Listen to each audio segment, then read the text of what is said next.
So recently I was at a conference in Atlanta. And once the conference ended, I had extra time and I thought I'd go to a pawn shop to learn about guns. Here in the state of Illinois, we recently passed a concealed carry gun law. And I thought that a gun shop would be a good place to go. So this was really more of a gun shop because it had two walls of guns and it had a lawnmower for sale. The guy who owned the store was an older gentleman, very distinguished, and he showed me videos of himself shooting a machine gun, and he told me about the arsenal that he had at home. He had a 9mm on his side, and he said, "You probably can't tell, but I have two more guns." And he reached in his lower back, and he pulled out another handgun.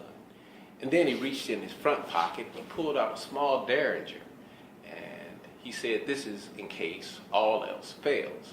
He said, "I'm going to shoot him in the eye." And I thought, he was, very interesting, and he told these very, very, very colorful stories. And I said, I really wanted a gun because right now I'm the guy who has a baseball bat, just in case anybody ever breaks into my house. And I want to be able to protect my family, and so I thought that having a gun might be important. But I said I'm a little bit torn because of what I do for a living. I work with soldiers, and I do suicide prevention. And he said, "Suicide prevention." And there was a pause. And I could see tears well up in his eyes as he said, "I know what the oil of a Glock tastes like. I've been suicidal 5 times in my life. The most recent time was 2 years ago." And as I looked at him, what I saw was turmoil. And so I asked him, "How are you doing right now?"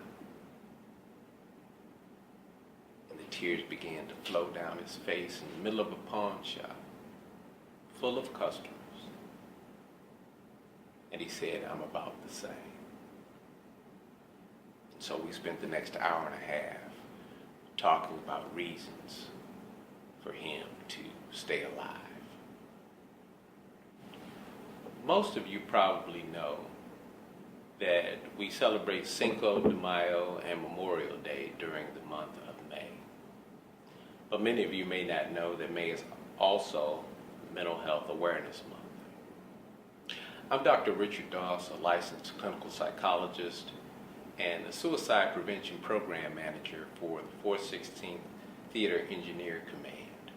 And I have had the honor and the privilege to go across this country talking to soldiers.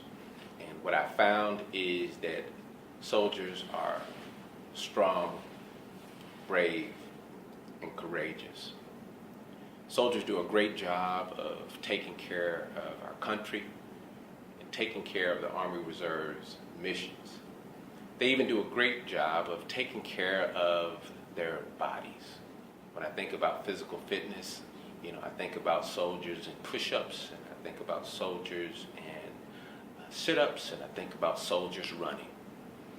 But during Mental Health Awareness Month, I asked the question, what do soldiers do to take care of their mental health?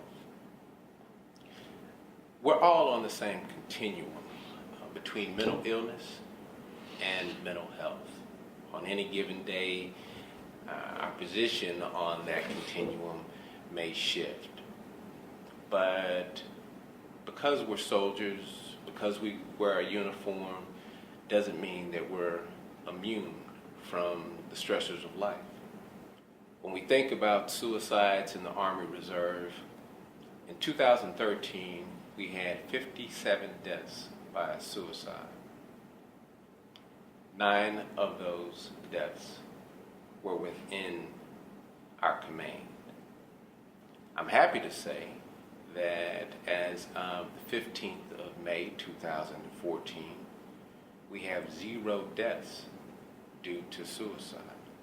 So let me take this opportunity to say thanks to the battle buddies and soldiers who have participated in saving the lives of fellow soldiers, whether it's ACE training or assist training or through Yellow Ribbon events.